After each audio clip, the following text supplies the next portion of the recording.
सही है, सही है। बहुत छत कूदा तो लगता है। हाँ।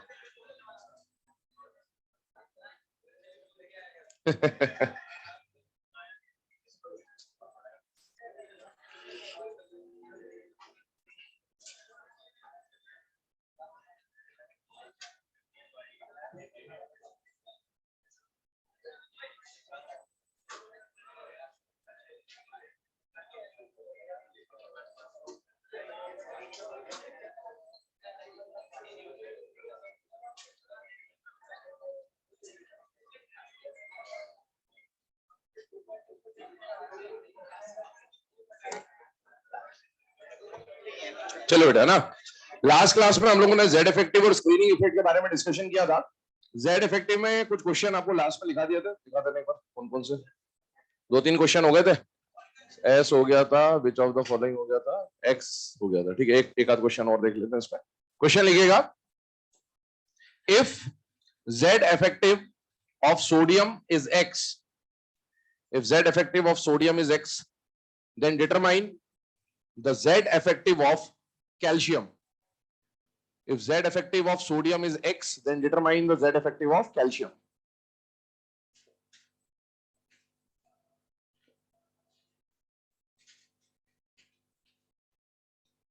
देखिए, कल मैंने आपको बोला था सबसे पहले तो हमें आइडेंटिफाई करना है कि भाई टॉपिक कौन सा है। तो आपको Z effective तो दिख जाएगा क्वेश्चन में ही, और उसमें Z effective मैंने बोला था 6 टाइप के क्वेश्चन बनते बेटा पीरियोडिक टेबल में, सेम पीरियड सेम ग्रुप, इस तरह के 6 क्वेश्चन बनते। अब आप देखिए यहां पर आपको दिया क्या गया बेटा, सोडियम, और पूछा क्या गया है, कैल्शियम।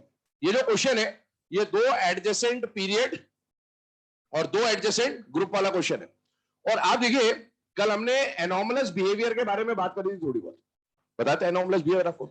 उस एनोमलस बिहेवियर में मैंने बोला लिथियम का जो जेड इफेक्टिव है वो अलग था, और बाकी इस ग्रुप के हर मेंबर का जेड इफेक्टिव आपस में क्या था, सेम। और जब इनका जेड इफेक्टिव सेम है तो सोडियम का जेड इफेक्टिव आपको कितना दिया हुआ है बेटा, एक्स। तो सभी का, इन सभी का जेड इफेक्टिव कितना होगा, एक्स। और हमें सोडियम का जेड इफेक्टिव अगर पता चल गया है तो सेम इसी तरह से यहां पर बेरिलियम एनोमलस बिहेवियर दिखाएगा, और इन सबका जेड इफेक्टिव क्या मिलने वाला है बेटा, सेम मिलने वाला है। तो इनमें से अगर एक का भी जेड इफेक्टिव पता चल जाए तो बाकी सबका भी वही जेड इफेक्टिव होगा। और आप बताइए क्या लेफ्ट टू राइट जाने पर एस से पी ब्लॉक में जेड इफेक्टिव का वैल्यू एडजेसेंट मेंबर में 0.65 से बढ़ता था, यस। तो इसका जेड इफेक्टिव आ जाएगा x प्लस 0.65, ये आंसर है।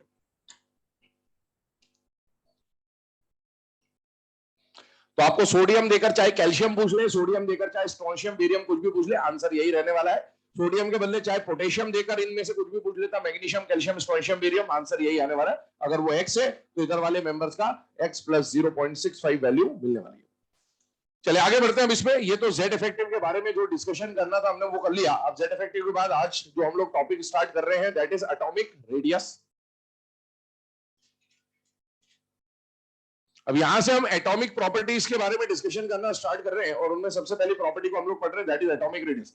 एटॉमिक रेडियस के बारे में एनसीईआरटी में क्या क्या बातें लिखी गई है उसको डिस्कस करते हैं वन बाय वन।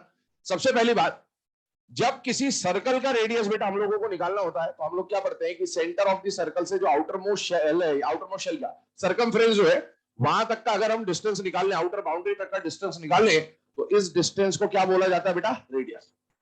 सर्कल में ये रेडियस डिफाइन करना जितना आसान है, एटम में ये डिफाइन करना उतना ही मुश्किल है। पहली बात तो एटम का शेप कैसा माना जाता है, स्फेरिकल।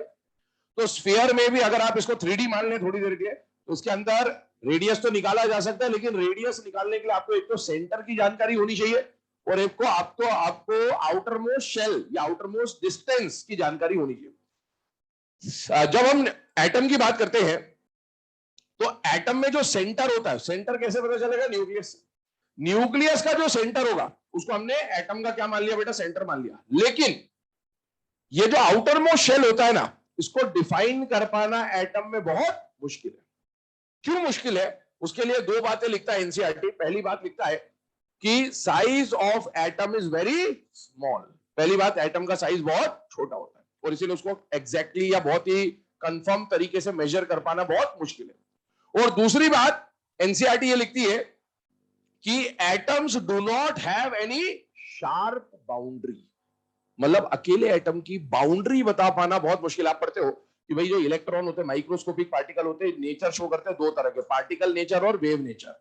और अगर वेव नेचर की मैं बात करूं तो भैया इसका जो इलेक्ट्रॉन का जो डेंसिटी होगा या वेव होगा उसका एग्जैक्ट पोजीशन कहां पर है ये एट अ टाइम बता पाना नामुमकिन है। और नामुमकिन है तो इसका डिस्टेंस यहां से यहां तक नापू कि यहां से यहां तक नापू कि यहां से यहां तक नापू, ये बता पाना मुश्किल है। और जब आप यही नहीं बता पाओगे कि आउटर मोस्ट बाउंड्री कहां तक है तो रेडियस नापना खत्म खेल। तो इसीलिए एटम, अकेले एटम का रेडियस नापना बहुत मुश्किल होता है। उसके दो कारण है, पहली बात तो एटम का साइज बहुत छोटा होता है और दूसरा उसकी कोई शार्प बाउंड्री नहीं होती कि नापा कहां तक जाए। तो ये यहीं से शुरुआत कर रहे हैं हम लोग। हेडिंग डालिएगा एटॉमिक रेडियस। ये दो बातें एनसीईआरटी में मेंशन है, कभी क्वेश्चन आ जाए कि भाई एटम का रेडियस क्यों डिफिकल्ट होता है डिटरमाइन करना, उसकी बात करते हैं, फिर डेफिनेशन पे चलते हैं। लिखिएगा, it is difficult to determine, it is difficult to determine, it is difficult to determine radius of an atom, it is difficult to determine radius of an atom because it is very small in size, it is very small in size and it does not have any sharp boundary, it does not have any sharp boundary, it does not have any sharp boundary।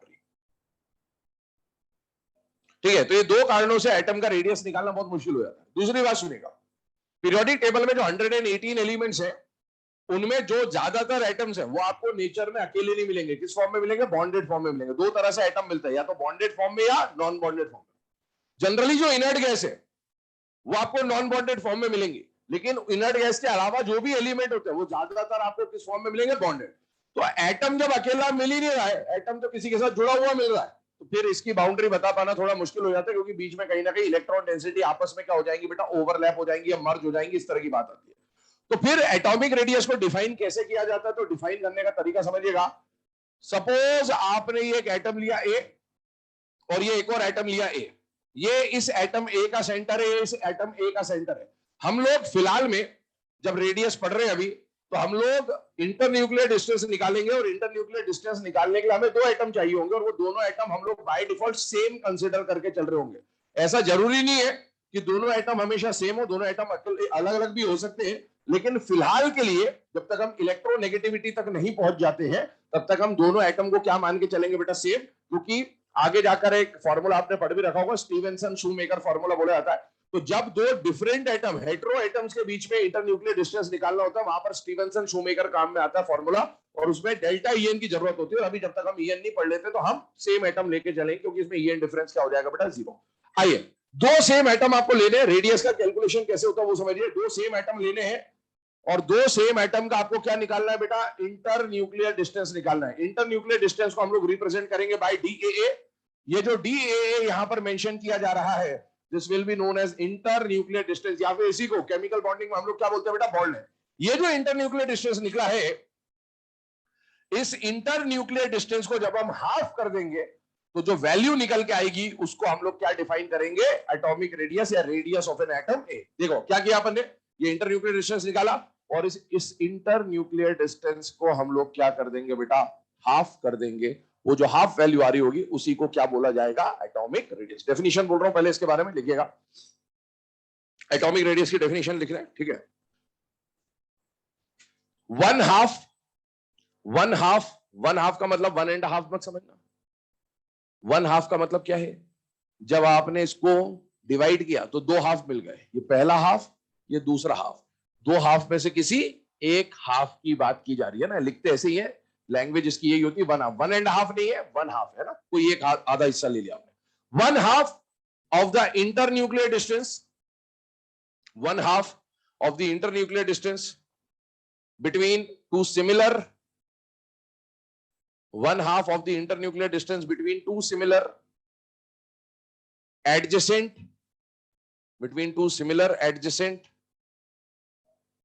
bonded atoms, two similar adjacent bonded atoms। ठीक है, क्या हो रहा है यहां पर? ध्यान सुनिएगा। दो सिमिलर एटम्स होने चाहिए, एडजेसेंट होने चाहिए, मतलब आजू बाजू वाले होने चाहिए, और उनका इंटरन्यूक्लियर डिस्टेंस का जब आप 1/2 ले लेंगे तो उस 1/2 को क्या बोला जाएगा बेटा? एटॉमिक रेडियस बोला जाएगा। लेकिन एक बात सुनिए, दोनों एटम कैसे होने चाहिए? बॉन्डेड होने चाहिए। बॉन्डेड एटम्स की बात हो रही है, क्योंकि ज्यादातर एटम पीरियोडिक टेबल के आपको कौन से फॉर्म में मिलेंगे? नॉन बॉन्डेड फॉर्म में मिलेंगे या बॉन्डेड फॉर्म में? बॉन्डेड फॉर्म की बात आ गई है तो बेटा दो एटम्स के बीच में तरह तरह के बॉन्ड्स हो सकते हैं। दो एटम्स के बीच में आयनिक बॉन्ड हो सकता है, तो वहां से जो रेडियस निकलेगा उसको क्या बोलेंगे? Ionic radius. दो एटम्स के बीच में कोवेलेंट बॉन्ड हो सकता है, तो वहां से जो रेडियस निकलेगा उसको क्या बोलेंगे? Covalent radius. दो एटम के बीच में कोऑर्डिनेट बॉन्ड हो सकता है, लेकिन coordinate bond is also considered as a type of covalent bond. तो दो एटम्स के बीच में मेटालिक बॉन्ड हो सकता है, तो वहां से जो रेडियस निकलेगा उसको क्या बोलेंगे? वैन डर वाल रेडियस। या दो एटम्स जो नॉन बॉन्डेड होंगे उनके बीच में वीक फोर्स होगा, वैन डर वाल फोर्स होगा, तो वहां पर अगर वैन डर वाल फोर्स है तो वो जो रेडियस निकलेगा उसको क्या बोलेंगे? वैन डर वाल रेडियस। तो अभी हम दो एटम्स की बात कर रहे हैं और दो एटम्स में कुछ बॉन्ड होना चाहिए, whether it is a strong bond और it is a weak bond. तो वो बॉन्ड के हिसाब से हम एटॉमिक रेडियस को क्लासिफाई करने वाले हैं, क्लासिफिकेशन देखने वाले हैं टाइप्स ऑफ रेडियस के बारे में। नेक्स्ट सब हेडिंग डालेंगे टाइप्स ऑफ रेडियस या टाइप्स ऑफ एटॉमिक रेडियस, कुछ भी लिख सकते हैं आप। और इस टाइप्स ऑफ रेडियस में सबसे पहला जो टाइप आपको समझना है that is covalent radius. Represent किया जाएगा जनरली RCOV से, और ये जो कोवेलेंट रेडियस होता है ये जनरली नॉन मेटल्स के लिए डिटरमाइन करते हैं, generally for non metals, generally for non metals.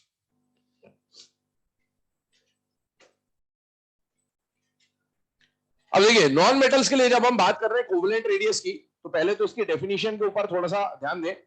पिछला जो आपने ये एटॉमिक रेडियस का ही टाइप है ना, बस एटॉमिक रेडियस को नाम दे दे रहे हैं एक पर्टिकुलर की कोवेलेंट रेडियस। अब देखो पिछले में हमने क्या लिखा डेफिनेशन में? 1/2 of the internuclear distance between two similar adjacent bonded atoms। पिछले में हमने सिर्फ बॉन्डेड लिखा, इस बार हम क्या लिख देंगे? बॉन्ड कौन सा है? कोवेलेंट बॉन्ड है, क्योंकि कौन से रेडियस की बात कर रहे हैं? कोवेलेंट रेडियस की। तो एक बात बताओ आप, कोवेलेंट बॉन्ड की बात हो रही है, कोवेलेंट बॉन्ड बनता कैसे है? जूनियर क्लासेस से आप पढ़ते आ रहे हो, ट्रांसफर ऑफ इलेक्ट्रॉन और sharing of electron. Covalent bond कैसे बनता है? Sharing of electron. Sharing of electron का मतलब होता है बेटा ओवरलैपिंग ऑफ ऑर्बिटल्स। क्या ये वाला जो डायग्राम आपको दिख रहा है, क्या इस डायग्राम में ओवरलैप होता हुआ दिख रहा है या नहीं दिख रहा? बेटा दिख रहा है। तो ये जो हमने एटॉमिक रेडियस डिफाइन किया है, this is not an atomic radius, ये बेसिकली एटॉमिक रेडियस का कौन सा पार्ट है बेटा? कोवैलेंट रेडियस है। अब देखिए दो एटम्स जिनके बीच में कौन सा बॉन्ड है? कोवैलेंट बॉन्ड है। उनका अगर आप इंटरन्यूक्लियर डिस्टेंस निकालते हैं और उस इंटरन्यूक्लियर डिस्टेंस का हाफ करते तो ऐसे एटॉमिक रेडियस को क्या नाम दिया जाएगा? Covalent radius. डेफिनेशन बोल रहा हूं कोवैलेंट रेडियस के बारे में, लिखिएगा 1/2 of the internuclear distance, 1/2 of the internuclear distance between two adjacent similar, 1/2 of the internuclear distance between two adjacent similar covalently bonded atoms, between two adjacent similar covalently bonded atoms। ऊपर वाली definition ही लगभग, बस वहां bonded लिखा था, यहाँ covalently bonded लिख दिया अपन ने, और कुछ भी नहीं है। रिप्रेजेंटेशन यही आएगा जो आपके सामने बना हुआ, एग्जैक्ट यही रिप्रेजेंटेशन है इसी का।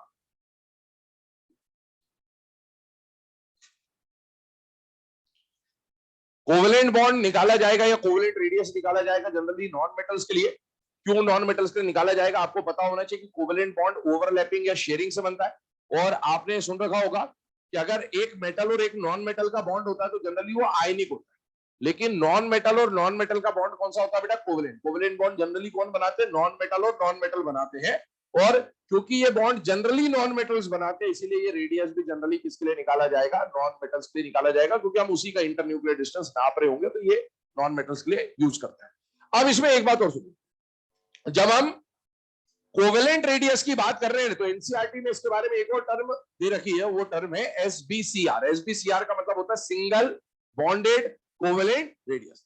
तो आपने जब ये डायग्राम बना लिया है उसके बाद हम लोग सिंगल बॉन्डेड रेडियस पे, कोवेलेंट रेडियस पे चर्चा कर रहे हैं। क्या चर्चा? ध्यान सुनिएगा। कार्बन एक नॉन मेटल है और दो सिमिलर एटम्स आपको लेने हैं, तो मैंने अभी कार्बन और कार्बन लिया। आप जानते हैं कार्बन कार्बन में सिंगल बॉन्ड भी परसिस्ट कर सकता है, डबल बॉन्ड भी परसिस्ट कर सकता है और ट्रिपल बॉन्ड भी हो सकता है। अब अगर इसका मैं इंटरन्यूक्लियर डिस्टेंस निकालूंगा तो, क्योंकि आपने ऑर्गेनिक पढ़ लिया या छोटा मोटा केमिकल बॉन्डिंग के कॉन्सेप्ट है, इतना सबको पता होता है, इसका बॉन्ड ऑर्डर कम, सॉरी बॉन्ड ऑर्डर कम है तो बॉन्ड लेंथ ज्यादा होगी, इसका बॉन्ड लेंथ थोड़ा सा कम, इसका बॉन्ड लेंथ और कम, मतलब इसका इंटरन्यूक्लियर डिस्टेंस सबसे बड़ा होगा।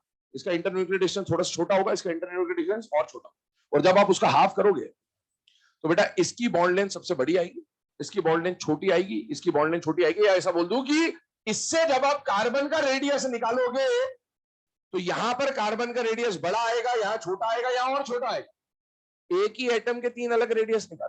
तो अभी जब हम कंपैरिजन करेंगे कि भाई लेफ्ट टू राइट अरेंज करो, किसका रेडियस बड़ा है, किसका रेडियस छोटा है, किसका रेडियस सबसे ज्यादा है, किसका रेडियस सबसे कम है, तो हम कार्बन के लिए अलग अलग रेडियस थोड़ी लेके चल सकते हैं। हमें तो एक कांस्टेंट वैल्यू लेके चलनी पड़ेगी जिसके थ्रू हम कंपेयर कर रहे होंगे। तो हम पूरे कंपैरिजन में जब भी कोवेलेंट रेडियस लेके चल रहे होंगे, हम लोग कौन सा रेडियस लेके चल रहे होंगे? Single bonded covalent radius. और उसके लिए हमें ऐसा मॉलिक्यूल देखना पड़ेगा हमेशा जहां पर जिस भी एटम के रेडियस की बात हो रही है वो कैसा जुड़ा हो? सिंगल बॉन्डेडली जुड़ा हो। तो यहां पर एक पॉइंट बोल दे रहा हूं मैं, फिर एक क्वेश्चन लिखते हैं उसके ऊपर। पॉइंट लिख लिया गया। Generally we consider SBCR। Generally we consider SBCR। SBCR का फुल फॉर्म क्या है बेटा? Single bonded covalent radius. Generally we consider SBCR, single bonded covalent radius. Generally we consider SBCR, single bonded covalent radius. एक question लिखेंगे इसके ऊपर। Which of the following molecule is used? Which of the following molecule is used to determine SBCR of oxygen? SBCR of oxygen। ठीक है, आपके सामने option दिए हुए हैं कि आपको ऑक्सीजन का SBCR निकालना है। SBCR निकालना मतलब सिंगल बॉन्डेड निकालना है। तो आप ऐसा ऑप्शन ढूंढेंगे जहां पर ऑक्सीजन कैसा जुड़ा हो बेटा? सिंगल बॉन्ड से जुड़ा हो। अब आप देखिए O3 में ऑक्सीजन का यहां पर आपको सिंगल बॉन्ड दिख रहा है, ये कोऑर्डिनेट बॉन्ड है। लेकिन जब हम इस पे फॉर्मल चार्ज का कॉन्सेप्ट अप्लाई करते हैं तो कोऑर्डिनेट बॉन्ड को हम लोग फॉर्मल चार्ज के थ्रू किस में बदल सकते हैं बेटा? Covalent bond. और क्या यहां पर कॉन्जुगेशन या डीलोकलाइजेशन आपको दिख रहा है या नहीं दिख रहा बेटा? दिख रहा है। जब यहां पर कॉन्जुगेशन लगाएंगे तो ना कोई डबल बॉन्ड रह जाएगा ना कोई सिंगल बॉन्ड रह जाएगा। दोनों में ये पाई बॉन्ड के डीलोकलाइजेशन की वजह से पार्शियल डबल बॉन्ड कैरेक्टर आएगा। तो यहां कोई सिंगल बॉन्ड नहीं, इसलिए SBCR नहीं निकाल सकते। यहां से आप जो निकालोगे वो SBCR नहीं निकलेगा, वो DBCR निकलेगा, double bonded covalent radius. H2O2 के बारे में आई होप सबको पता होगा, half open book like structure बोला जाता है बेटा इसका। और यहाँ पर ऑक्सीजन ऑक्सीजन के बीच का कैसा बॉन्ड है बेटा? Single bond. तो यहां से आप ऑक्सीजन के लिए क्या निकाल सकते हैं? SBCR। तो आपको ऐसा कोई भी एक मॉलिक्यूल दे दिया जाए जिसका SBCR निकालना हो तो आपको सिर्फ ये देखना है उन ऑप्शंस में कि कहां पर वो एटम सिंगल बॉन्डेड जुड़ा होगा, वहीं से आप उसका SBCR कैलकुलेट कर सकते हैं। चलिए आगे बढ़ते हैं। अभी हम लोगों ने बात करी बेटा कोवेलेंट रेडियस के बारे में। सेकेंड टाइप का जो रेडियस हमें पढ़ना है वो कौन सा रेडियस है बेटा? Metallic radius. रिप्रेजेंट करा जाएगा RMET से। और ये मेटालिक रेडियस नाम से समझ में आ रहा है जनरली किसके लिए कैलकुलेट करेंगे बेटा? मेटल्स के लिए, जनरली फॉर मेटल्स।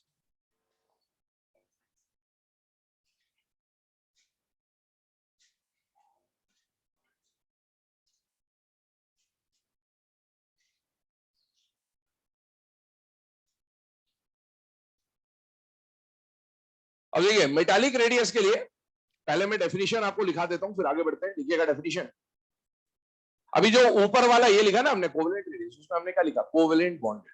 बस यहां पर क्या आएगा? Metallic bonded. बस इतने से चेंज और कुछ भी नहीं। लिखिएगा definition. 1/2 of the internuclear distance, internuclear distance को IND लिख लेना short. 1/2 of the internuclear distance between two similar adjacent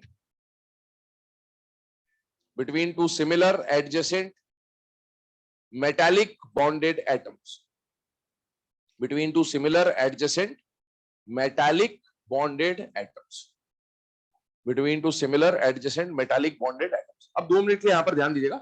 metallic radius को कई बार क्रिस्टल रेडियस भी बोल देते हैं। क्या बोल देते हैं? Crystal radius. क्यों? क्योंकि भाई मेटल्स की जब बात की जाती है तो आप ये जानते हो मेटल जनरली कौन से स्टेट में मिलते हैं बेटा? सॉलिड स्टेट में। मेटल जनरली सॉलिड स्टेट में मिलते हैं। और सॉलिड स्टेट में अगर कोई एलिमेंट मिल रहा होता है तो जनरली वो क्रिस्टल लैटिस बना के एग्जिस्ट कर रहा होता है। सॉलिड स्टेट में क्रिस्टल लैटिस बना रहा होता है। तो मेटल्स के लिए क्योंकि आप क्रिस्टल लैटिस को डिस्कस कर रहे होते हैं, इसीलिए मेटालिक रेडियस को कई बार क्रिस्टल रेडियस का नाम भी दे दिया जाता है। ठीक है, अब एक बात समझिए। मान लो ये कोई मेटल है और ये मेटल ए है और उसी का हमने हमने क्या ले लिया बेटा, क्रिस्टल रेडियस या क्रिस्टल लैटिस ले लिया। इसमें से आप किन्हीं दो सिमिलर एडजेसेंट एटम्स को उठा के बाहर रख लीजिए और मैग्नीफाई कर दीजिए थोड़ी देर के लिए, ठीक है। तो जैसे मान लो मैंने ये दो एटम निकाले, तो ये दो एटम्स निकाल के कुछ इस तरह का डायग्राम बन गया।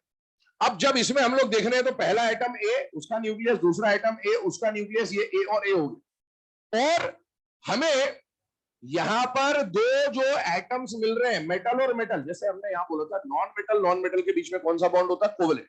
वैसे मेटल मेटल के बीच में होता है मेटालिक बॉन्ड। कौन सा बॉन्ड होता है, मेटालिक बॉन्ड। और यहां पर जब हम मेटालिक बॉन्डेड दो एटम्स देख रहे हैं तो इसके बीच का जो इंटर न्यूक्लियर डिस्टेंस है उसको हमने क्या बोल दिया बेटा, DAA। और इस इंटर न्यूक्लियर डिस्टेंस का, मेटालिक बॉन्डेड दो एटम्स के इंटर न्यूक्लियर डिस्टेंस का जब हम हाफ करेंगे तो जो एटॉमिक रेडियस निकल के आएगा, उस एटॉमिक रेडियस को हम लोग क्या नाम दे सकते हैं या दिया जा सकता है, वो क्या होता है बेटा, मेटालिक रेडियस। एक बात ध्यान सुनो, ये तो रिप्रेजेंटेशन की बात हो गई।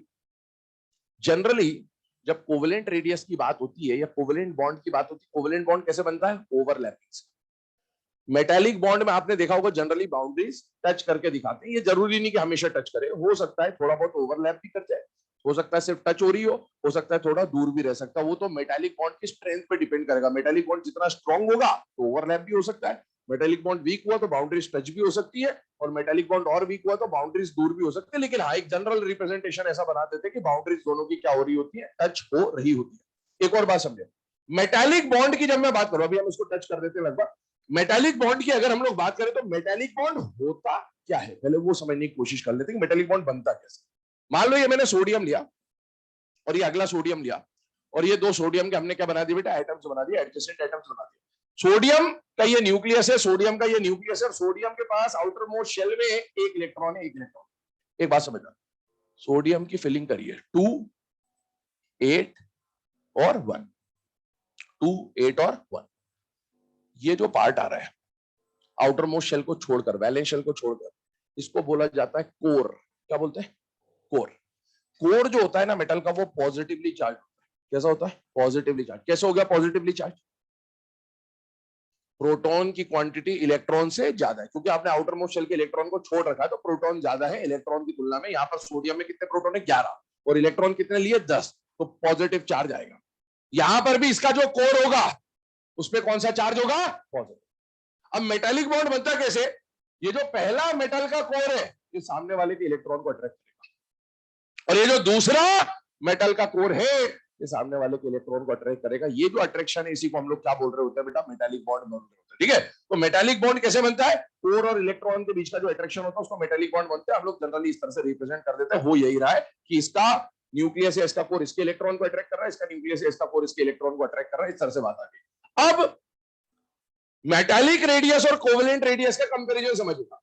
ये कैसे बना बेटा, ओवरलैपिंग से, और ये कैसे बना बेटा, बाउंड्री टच होने से। मतलब ये वाला रेडियस छोटा होगा और ये वाला रेडियस बड़ा होगा। अब एक और बात सुनेगा,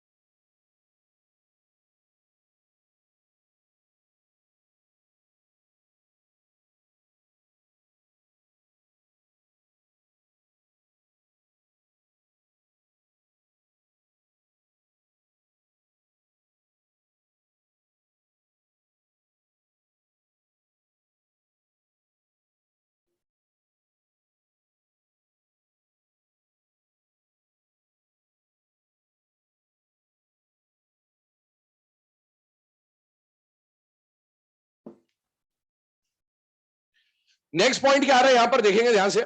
अभी हमने कोवेलेंट रेडियस और मेटालिक रेडियस के बारे में बात करी। अब जो थर्ड टाइप का रेडियस हमें पढ़ना है वो रेडियस कौन सा आता है बेटा, वंडरवॉल रेडियस।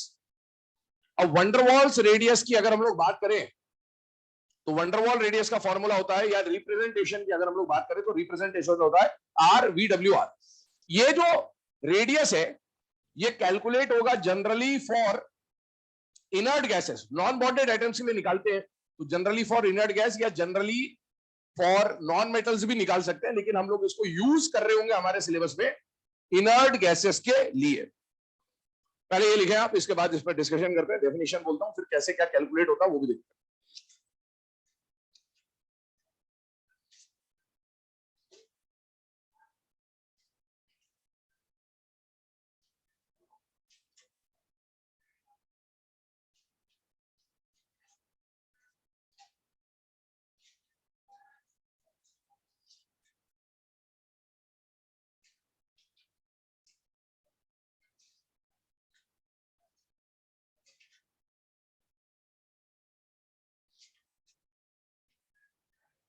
चलिए डेफिनेशन बोल दे रहा हूं उसकी, लिखिएगा। 1/2 of the internuclear distance, 1/2 of the internuclear distance between 1/2 of the internuclear distance between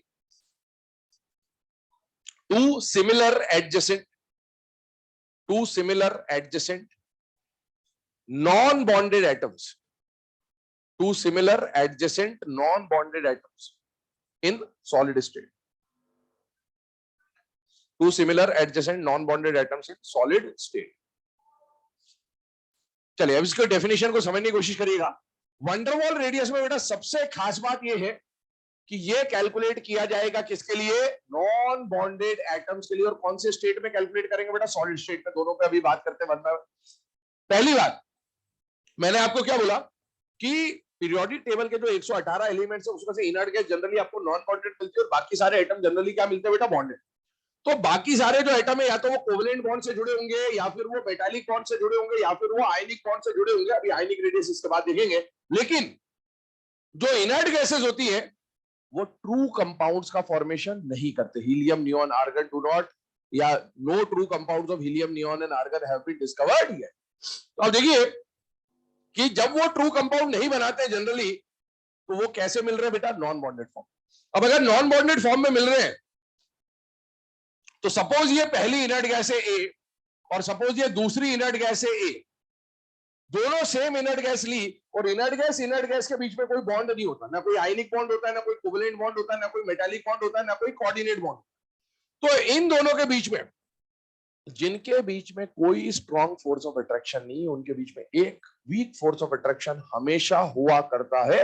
और वो फोर्स ऑफ अट्रैक्शन कौन सा होता है बेटा, वंडरवॉल। आपने मूवीज में एक डायलॉग सुना होगा, जिसका कोई नहीं होता उसका खुदा होता है। वैसे दो स्पीशीज जिनके बीच में कोई फोर्स ऑफ अट्रैक्शन नहीं है, उनके बीच में एक फोर्स ऑफ अट्रैक्शन हमेशा होगा और वो फोर्स ऑफ अट्रैक्शन कौन सा होगा, वंडरवॉल फोर्स।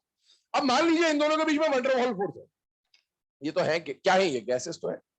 अब आप इसको नापने चले इंटरन्यूक्लियर डिस्टेंस, तो गैस का इंटरन्यूक्लियर डिस्टेंस नापने जा रहे हो, ये भी गैस है ये भी गैस है, टेप लेके आए नापने के लिए, है ना। इतने में तो ये उड़ गया, गैस था, रुकेगा थोड़ी, रैंडम मोशन दिखा रहा है, ये भी उड़ गया, कैसे नाप पाओगे। तो फिर क्या करा, कंप्रेस करा, क्योंकि नापना है हमें, तो नापने के लिए इनको स्टेबल करना जरूरी है। तो कंप्रेस करके किस स्टेट में लाए, सॉलिड स्टेट में। सॉलिड स्टेट में क्यों लाए, ताकि इनका मूवमेंट बंद हो जाए। जैसे इनको सॉलिड स्टेट में लाए, अब थोड़ा सा नापना कंपैरेटिवली क्या हो जाएगा बेटा, आसान हो जाएगा। और अब हम लोग इनके लिए क्या निकाल लेंगे, इंटरन्यूक्लियर डिस्टेंस। जैसे ही सॉलिड स्टेट की बात आई, एक और पिक्चर दिमाग में घूमती है, सॉलिड स्टेट में तो एटम चिपका दो ना, कैप क्यों बना रखा है। फिर वही ये आपके दिमाग की है ना बहुत बड़ी दिक्कत है। सॉलिड स्टेट में एटम चिपके हुए जरूरी नहीं है, फोर्स पे डिपेंड करता है। फोर्स ऑफ अट्रैक्शन स्ट्रांग होगा तो चिपक जाएंगे, फोर्स ऑफ अट्रैक्शन वीक होगा तो नहीं चिपकेंगे, बस पास पास आ गए, कंप्रेस किया गया है। कंप्रेस होने का मतलब ये नहीं होता कि चिपक जाएंगे, ये कभी भी जरूरी नहीं है। तो ये कंप्रेस कर दिया, इससे पास ही आ नहीं सकते क्योंकि इनके बीच में कौन सा फोर्स है बेटा, वीक फोर्स है, इसलिए चिपकेंगे नहीं, ये गैप रहेगा इनके बीच में। अब ये जो गैप निकला इसको हमने बोला डीए, दो नॉन बॉन्डेड एटम्स के बीच का जो इंटरन्यूक्लियर डिस्टेंस है, उस नॉन बॉन्डेड एटम के इंटरन्यूक्लियर डिस्टेंस का जब आप हाफ करोगे तो जो रेडियस निकल के आएगा, उस रेडियस को क्या बोला जाएगा बेटा, वंडर वॉल रेडियस। ये हमने कैलकुलेशन किसके लिए किया, इनर्ट गैस के लिए। सपोज इनर्ट गैस के लिए, तो सर आपने तो ऊपर ये भी लिखा है कि इनर्ट गैस के अलावा नॉन मेटल्स में भी ये निकाल सकते हो, तो वो कैसे निकालते हैं वो भी समझ लीजिए। हमें जरूरत तो केवल इसी की है, लेकिन एनसीईआरटी में नॉन मेटल का भी थोड़ा सा मेंशन कर रखा है, तो अपने को समझ में आना चाहिए, कभी डायग्राम आ जाए तो कैसे निकालते हैं देखना आना चाहिए। अभी समझिए, मान लीजिए हम नॉन मेटल्स की बात कर रहे हैं, तो नॉन मेटल्स में एनसीईआरटी Cl2 का एग्जांपल लेती है, क्लोरीन मॉलिक्यूल का एग्जांपल लेती है। बेटा क्लोरीन मॉलिक्यूल और क्लोरीन मॉलिक्यूल के बीच में कौन सा फोर्स होता है? वंडरवॉल फोर्स होता है। इनके बीच में कोई आयनिक बॉन्ड नहीं होता। हाँ, Cl2 कैसे बना है? Cl के कोवेलेंट बॉन्ड से। Cl2 कैसे बना है? Cl के कोवेलेंट बॉन्ड से। अब इसी को बना रहे हैं यहाँ पर। ये एक क्लोरीन है, ये दूसरा क्लोरीन है, दोनों के बीच में कौन सा बॉन्ड बना हुआ है? बेटा कोवेलेंट बॉन्ड बना हुआ है। यहां से अगर अभी आप दोनों का इंटरन्यूक्लियर डिस्टेंस निकालोगे तो ये इंटरन्यूक्लियर डिस्टेंस बॉन्डेड एटम का निकल रहा है या नॉन बॉन्डेड एटम का निकल रहा है? बॉन्डेड। और कौन सा बॉन्ड है? Covalent bond. तो ये जो रेडियस अभी मैं निकालूंगा ये कोवेलेंट रेडियस आएगा, SbCr आएगा। अगला वाला Cl2 बनाया मैंने, ये भी क्लोरीन है, ये भी क्लोरीन है, और यहां पर भी अभी कोवेलेंट बॉन्ड है। यहां से अगर मैं इंटरन्यूक्लियर डिस्टेंस निकाल के हाफ करूं तो वो भी SbCr आएगा। लेकिन अगर इसको ए और ए बोल दिया थोड़ी देर के लिए, इस ए और इस ए को लिखो, क्या ये एडजेसेंट एटम है या नहीं है? पर क्या ये बॉन्डेड है या नॉन बॉन्डेड है? Non bonded. और दो नॉन बॉन्डेड के बीच में हमेशा एक फोर्स तो होगा ही होगा, वो कौन होगा? वंडरवॉल। और दो नॉन बॉन्डेड एडजेसेंट एटम्स का इंटर न्यूक्लियर डिस्टेंस निकाल के अगर आप उसका हाफ करेंगे बेटे, तो जो रेडियस निकल के आएगा उसको क्या बोलेंगे? Van der Waals radius. तो आप नॉन मेटल्स के लिए भी वंडरवॉल रेडियस निकाल सकते हो, आप इनर्ट गैस के लिए भी निकाल सकते हो। बस ये पता होना चाहिए कि ऐसा कुछ होता है। हमें निकालने की जरूरत केवल किसके लिए पड़ेगी? इनर्ट गैसेस के इस टाइप के रेडियस को। लिखिए इसको।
चलो बेटा ना, अब ये तीन टाइप के रेडियस पढ़ने के बाद चौथा टाइप का रेडियस हम लोग पढ़ेंगे आयनिक रेडियस। पर उससे पहले को डिस्कस करें आयनिक रेडियस, तो बेसिकली आयंस के बारे में बात हो गई। लेकिन इससे पहले वाले जो रेडियस पढ़े हमने वो न्यूट्रल मॉलिक्यूल्स के बारे में बात करें या न्यूट्रल एटम्स के बारे में बात की।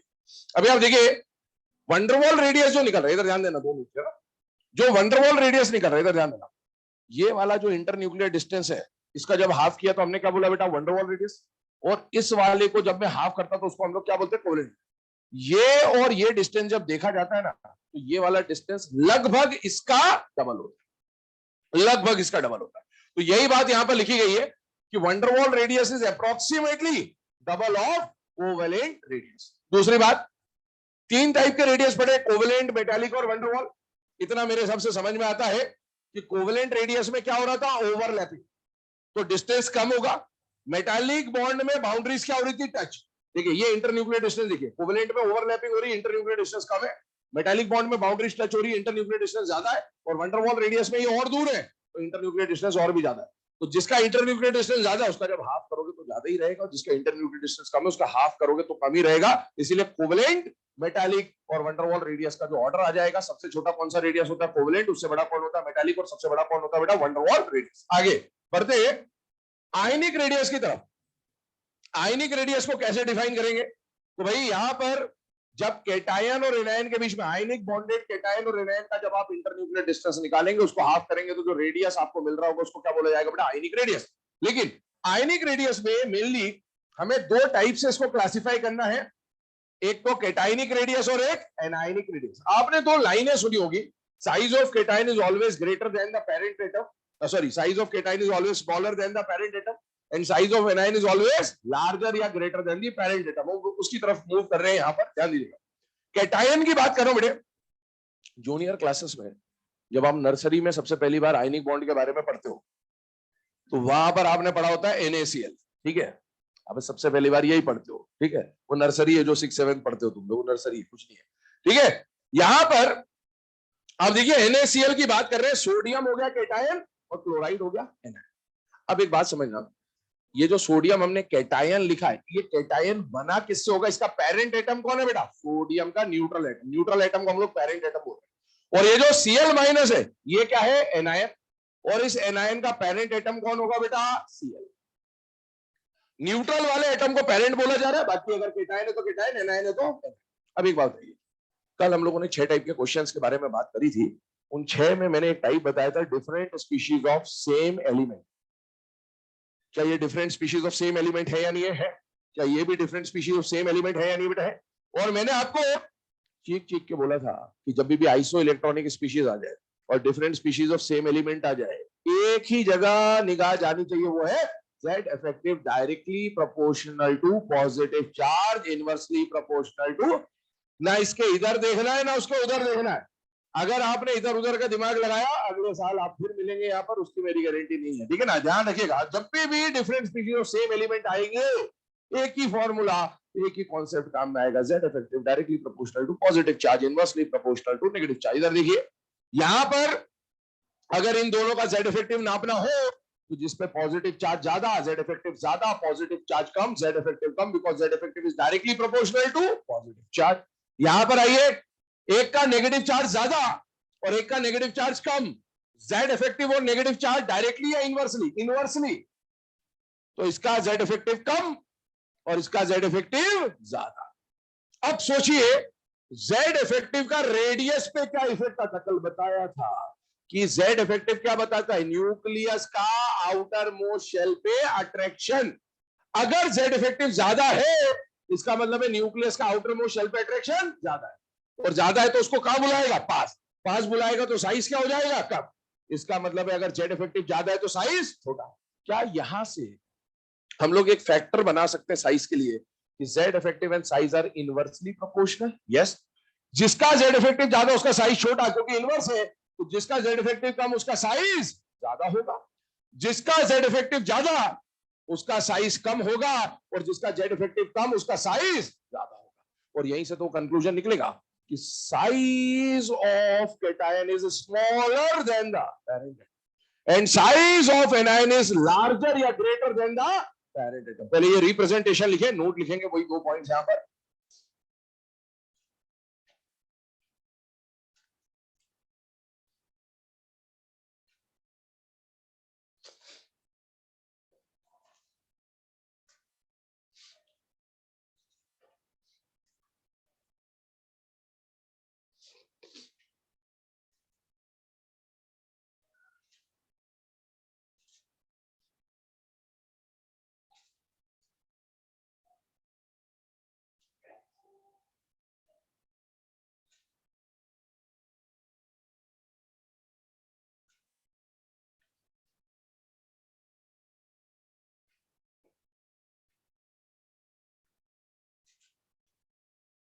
चलिए बेटा, नोट में पॉइंट्स बोल दे रहा हूं। फर्स्ट पॉइंट लिखिएगा,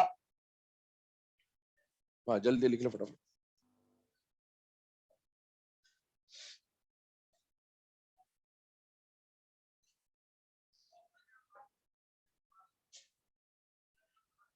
कहां बुला लिया? तुझे कहां बुलाना? शेल नंबर चेंज नहीं करेगा, शेल जहां होना चाहिए था उससे पास आ जाएगा। रेडियस पढ़ते हो ना, एटॉमिक स्ट्रक्चर चल रहा है ना, शेल का रेडियस निकालते हो कि नहीं निकालते हो? तो वो जो रेडियस निकालते हो, रेडियस जितना होना चाहिए उसके कंपैरिजन में कम हो जाएगा। इसको बोलते हैं कि उसने आउटर मोस्ट शेल को पास बुला दिया। तो जहां तक होना चाहिए था वहां तक ना होगा, उसका कंपैरिजन में वो पास आ जाए, इसको बोलते हैं Z effective, ठीक है? क्या क्या? हाँ हाँ, ऑलमोस्ट अप्रोक्स ये मान के चलना, किसी में बराबर भी हो सकता है, किसी में थोड़ा बहुत कम ज्यादा भी हो सकता है, इसीलिए है ना, उसका वैसे कोई सिग्निफिकेंस नहीं है। वो सिर्फ एनसीईआरटी में क्लोरीन का एग्जांपल दे रखा, उसको समझाने के लिए बता रहा। ठीक है भाई, पास बुला लिया। ठीक है, चलिए। आयनिक रेडियस में 2 पॉइंट पे यहां पर हम लोग डिस्कशन कर रहे हैं। नोट में फर्स्ट पॉइंट लिखिएगा, size of cation, size of cation is always smaller, size of cation is always smaller than the parent atom, size of cation is always smaller than the parent atom. और second point लिखिएगा, size of anion is always larger than the parent atom, size of anion is always larger than the parent atom.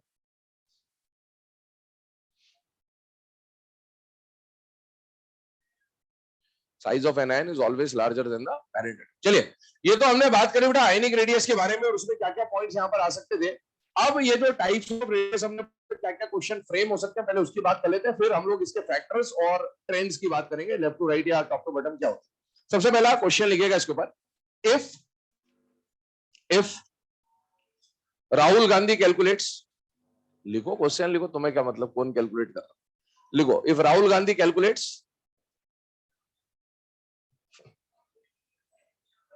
समय पे निर्भर करता कौन calculate कर रहा है।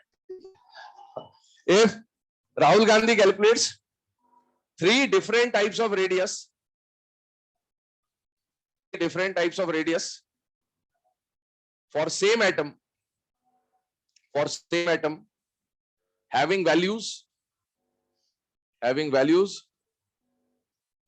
1 angstrom, having values 1 angstrom, comma 0.5 angstrom, 0.55 angstrom, 0.55 angstrom है ना, और 0.8 angstrom respectively, 1 angstrom, 0.55 angstrom and 0.8 angstrom respectively. Then which value represents what type of radius?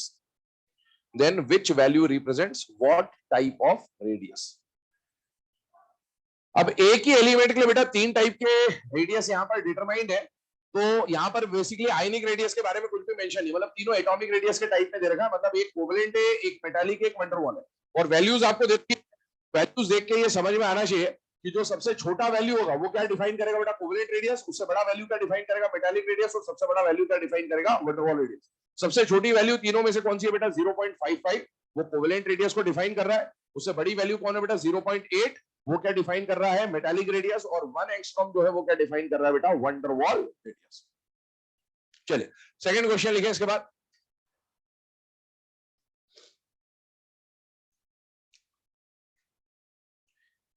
if radius of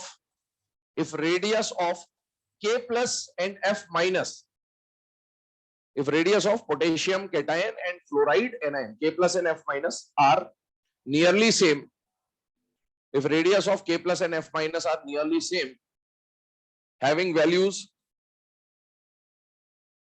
if radius of K plus and F minus are nearly same, having value 1.5 angstrom, having value 1.5 angstrom, then determine the radius of K and F respectively.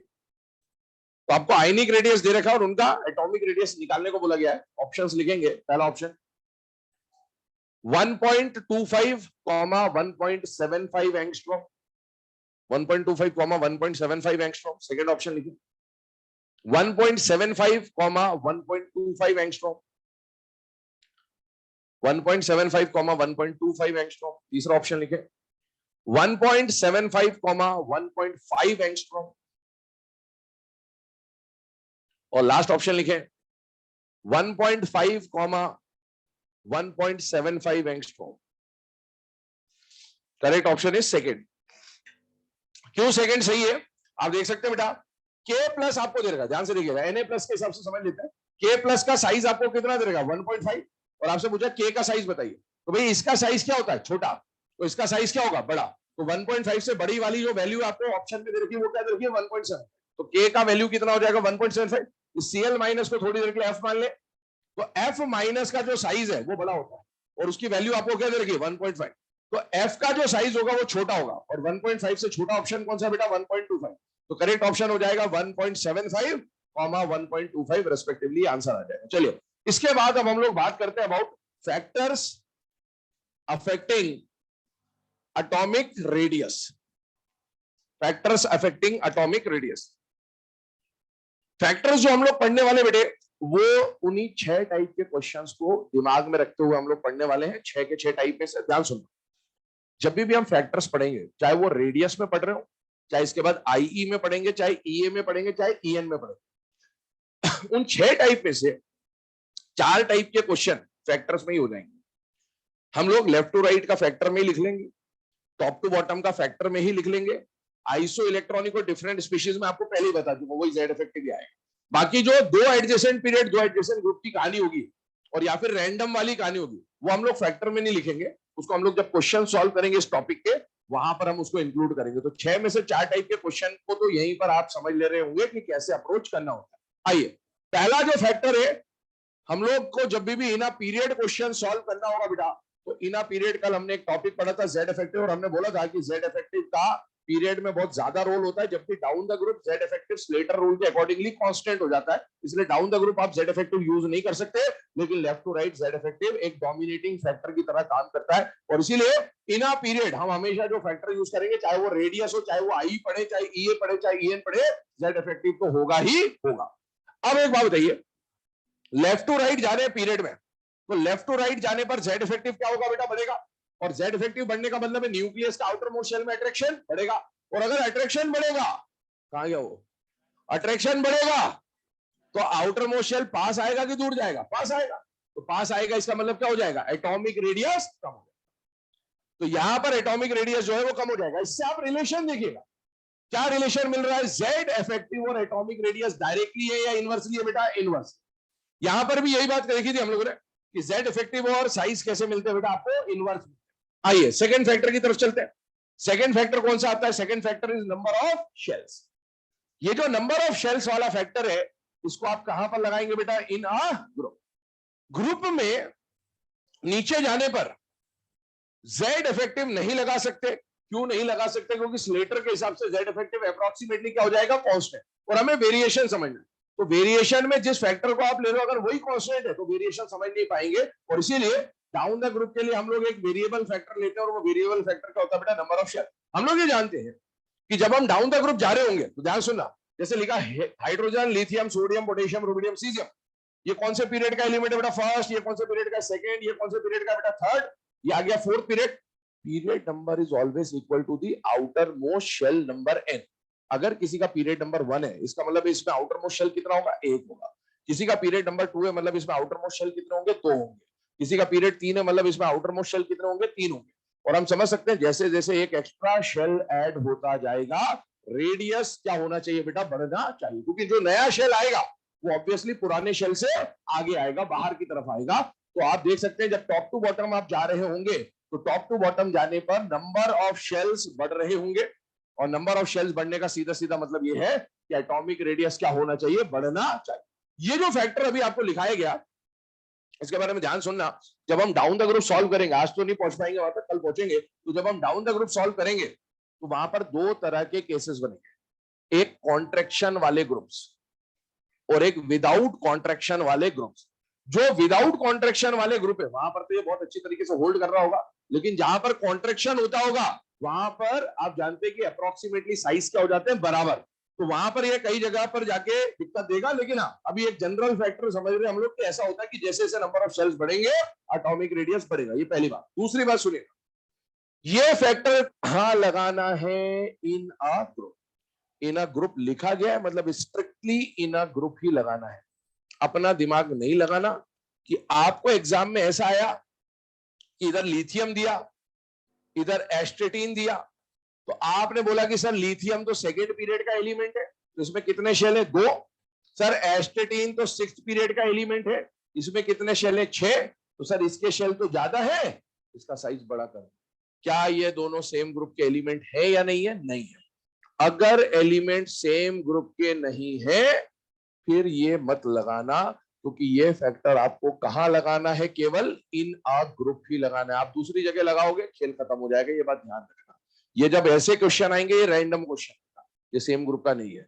और ऐसे questions को आप हमेशा metal के लिए metallic radius, non metals के लिए covalent radius, उससे सॉल्व करेंगे, वहीं से आंसर आएगा। ये बात ध्यान से समझते चलना है ना। तो ये जो अभी आपको फैक्टर लिखाया गया है, इसमें मैंने लिखा है इना ग्रुप, मतलब इना ग्रुप ही लगाइएगा, बाकी जगह पर इसको मत लगाइएगा। अगर एलिमेंट अलग अलग ग्रुप के हैं, ये काम मत करना कि जिसके शेल ज्यादा उसका साइज बड़ा कर दो, इसमें कई बार गलती हो जाएगी, ये बात ध्यान रखिएगा। आगे बढ़ते तीसरे और चौथे टाइप के क्वेश्चन की तरफ चल रहे हैं। तीसरे टाइप का क्वेश्चन क्या होता है बेटा? For iso electronic species, for iso electronic species. और चौथा टाइप का जो आ जाएगा वो आ जाएगा for different species of same element, for different species of same element. इन दोनों के लिए आपको कल से बोलते आ रहा हूं मैं, एक ही फॉर्मूला लगाना है बेटा, और कुछ सोचना ही नहीं इस पे। और वो फॉर्मूला क्या है? Z effective directly proportional to positive charge and inversely proportional to negative charge. एक बात समझिएगा, ये जो अभी हमने फॉर्मूला लिखा, ये तो सिर्फ Z इफेक्टिव का फॉर्मूला है। हम लोग जो टॉपिक पढ़ रहे हैं वो कौन सा टॉपिक पढ़ रहे हैं? रेडियस। तो Z इफेक्टिव को अभी हमें रेडियस से कंबाइन करना है। क्या Z इफेक्टिव और रेडियस का रिलेशन हम लोग देख चुके हैं बेटा? यस। Z इफेक्टिव और रेडियस डायरेक्टली या इनवर्सली? इनवर्स।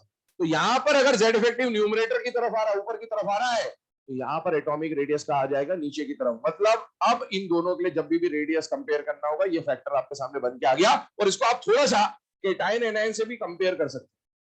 क्या एनायन का साइज पेरेंट एटम से बड़ा होता है या नहीं होता है? होता है। इसका मतलब हम ये बोल सकते हैं कि जैसे से नेगेटिव चार्ज आएगा साइज बढ़ेगा। अब देखो, जैसे जैसे नेगेटिव चार्ज आएगा डायरेक्टली, तो जिसका नेगेटिव चार्ज ज्यादा उसका साइज ज्यादा, और जिसका पॉजिटिव चार्ज ज्यादा उसका साइज ज्यादा। ये वही बात को बता रहा है कि केटायन छोटे होते हैं और एनायन बड़े होते हैं। नोट करिए इसको। आगे आते हैं ट्रेंड्स की तरफ वन बाय वन।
लिख लिया भाई सबने? जल्दी लिख लो फटाफट।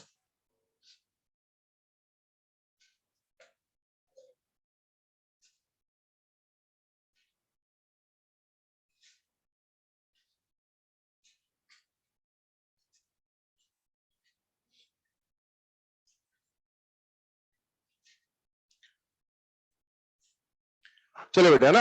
अब यहां पर ध्यान देंगे, ये जो फैक्टर्स अफेक्टिंग एटॉमिक रेडियस हमने देखा, इसमें चार टाइप के क्वेश्चंस के ऊपर लगभग लगभग आपका डिस्कशन हो गया। दो और केस बचे, वो क्वेश्चन सॉल्व करेंगे तब देखेंगे। अभी हम लोग स्टार्ट कर रहे हैं यहां से। सबसे पहले हम इन पीरियड वाले वेरिएशंस को समझने की कोशिश करें। तो अब हम वेरिएशंस इन एटॉमिक रेडियस देख रहे हैं। वेरिएशंस बोलते हैं या ट्रेंड्स इन एटॉमिक रेडियस बोलते हैं, बात एक ही है। और इसमें हम लोग पढ़ने वाले हैं किसके बारे में? In period. इन पीरियड कल भी मैंने आपको बोला था कि हमारे पास वैसे तो पीरियोडिक टेबल में 7 पीरियड्स हैं, लेकिन एग्जाम में जब भी पीरियड का क्वेश्चन आता है, चाहे वो रेडियस IE का हो, जनरली क्वेश्चन सेकंड पीरियड का आएगा या थर्ड पीरियड का आएगा। ये ज्यादा से ज्यादा कहां से पूछता है बेटा? Fourth period.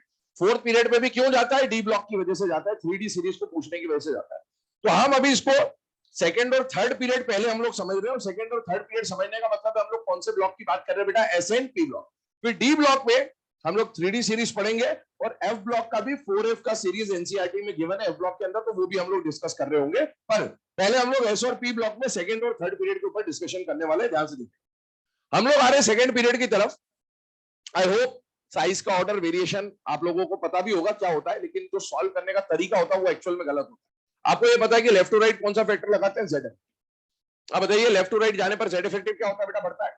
अच्छा, जेड इफेक्टिव तो इसमें भी बढ़ता है, और जेड इफेक्टिव बढ़ता है तो साइज क्या होता है, कम। लेकिन आप ये जानते हैं कि इसके साइज को हम लोग सबसे बड़ा लिख देते हैं। क्यों लिख देते हैं, क्योंकि इसके लिए क्या निकलता है, वंडरवॉल रेडियस। यही करते हो। तो ये जो करा है आंसर सही है, तरीका गलत है। पहली बात, जिस दिन एग्जाम में लॉजिकली आ गया खत्म है खेल, स्टेटमेंट लिख के आ गया ना कि ऐसा क्यों ऑर्डर बना, गलत है। ये बात समझ लीजिएगा। आपने बाकी में जेड इफेक्टिव लगाया, इसमें क्यों नहीं लगा दिया, क्यों नहीं लगाया, क्यों? हाँ हाँ, कोवलेंट, ये कारण है। एक्चुअल में आपने जेड इफेक्टिव जो लगाया ना, आपने जेड इफेक्टिव यहां से यहां तक नहीं लगाया। आपको दिख रहा है कि आपने यहां से तक लगाया, आपने इन दो में जेड इफेक्टिव लगाया है, आपने इनमें जेड इफेक्टिव लगाया है, ऐसा सॉल्व हुआ है। ध्यान से सुनना तरीका। जेड इफेक्टिव हमेशा तभी लगाया जाता है जब कॉमन रेडियस कैलकुलेट हो रहा हो। क्या कैलकुलेट हो रहा हो, कॉमन। बहुत खास बात बोल रहा हूं, जेड इफेक्टिव तभी लगाया जाता है जब कॉमन रेडियस कैलकुलेट हो रहा हो। ध्यान सुनना, एनसीईआरटी की बात करते हैं। एनसीईआरटी दो बातें लिखता है रेडियस के अंदर। पहली बात क्या लिखता है कि जो एटॉमिक रेडियस के टाइप्स पढ़े ना आपने, मेटालिक और कोवेलेंट और ये सब, उसमें लिखा उसने एनसीईआरटी ने कि for non metals covalent radius is calculated generally, and for metals generally metallic radius is calculated. और एनसीईआरटी ऐसा बोलता है कि जिसके लिए जो रेडियस निकलता है वो नाप दो। क्या स्टेटमेंट, क्या लाइन बोली मैंने, एनसीईआरटी क्या बोलता है, जिसके लिए जो रेडियस निकलता है वो नाप दो। मतलब जिसके लिए मेटालिक रेडियस निकलता है उसका मेटालिक रेडियस नाप दो, जिसके लिए कोवेलेंट रेडियस निकलता है उसके लिए कोवेलेंट रेडियस नाप दो, जिसके लिए वंडरवॉल रेडियस निकलता है उसके लिए वंडरवॉल रेडियस नाप दो। एक बात समझने की कोशिश करिएगा, बालिका, सीता, गीता, ऐश्वर्या, बोरॉन से इधर वाले मेटल्स हैं या नॉन मेटल्स हैं, मेटल। क्योंकि किसके लिए मेटालिक निकलेगा, किसके लिए कोवेलेंट निकलेगा, किसके लिए वंडरवॉल निकलेगा, वो तो तब पता चल पाएगा ना जब आपको ये पता होगा कि कौन मेटल है, कौन नॉन मेटल है, कौन क्या है। और वो कैसे पता चलेगा, बालिका, सीता, गीता, ऐश्वर्या से। अब देखिए, बालिका से इधर वाले क्या होते हैं, मेटल्स। अच्छा, मेटल्स है तो मेटल्स के लिए कौन सा रेडियस निकालते हैं, मेटालिक रेडियस। यहां से बालिका से इधर नॉन मेटल्स है, ये भी नॉन मेटल है, लेकिन इसके लिए क्या निकलता है, वंडरवॉल, क्योंकि ये नॉन बॉन्डेड होता है। और ये जो नॉन मेटल्स है इनके लिए क्या निकलेगा, कोवलेंट। बोरॉन, बालिका मैंने बोला था मैं बोरॉन को मेटलॉइड मानूंगा, लेकिन एनसीईआरटी बोरॉन को क्या मानता है, नॉन मेटल। तो आप एनसीईआरटी के हिसाब से अभी इसको नॉन मेटल मान के चले अगर, तो इसके लिए क्या निकलेगा, कोवलेंट रेडियस। और अगर आप इसको मेटलॉइड मानते भी हो कोई फर्क नहीं पड़ता। क्यों, क्योंकि मेटलॉइड वो चीज होती है जिसमें मेटल और नॉन मेटल दोनों के कैरेक्टर होते हैं, लेकिन दोनों का कैरेक्टर बराबर नहीं होता है। कोई एक डोमिनेट करता है, या तो मेटेलिक कैरेक्टर डोमिनेट करता है या नॉन मेटेलिक कैरेक्टर डोमिनेट करता है। और आप थोड़ा सा अगर जानकारी रखते हो तो जब पीरियोडिक टेबल में आप नीचे जाते हैं तो मेटेलिक कैरेक्टर बढ़ता है, ऊपर वाले तो जनरली नॉन मेटल्स होते हैं। तो ये तो सेकंड थर्ड पीरियड की बात चल रही है, ये तो सब नॉन मेटल ही होंगे, भले ये मेटलॉइड है, इसमें मेटल और नॉन मेटल दोनों का कैरेक्टर है, लेकिन इसमें डोमिनेटिंग कैरेक्टर नॉन मेटल का होगा। ये बात समझ में आनी चाहिए। तो हम इसको नॉन मेटल मान के सॉल्व कर देंगे, चलेगा काम। आइए इधर एक बात बताओ, एनसीईआरटी ने बोला जिसके लिए जो रेडियस निकलता है वो नाप दो, इसके लिए निकलता मेटालिक रेडियस, इसके लिए निकलता कोवेलेंट, इसके लिए निकलता वंडरवॉल। टाइप ऑफ रेडियस अलग अलग है।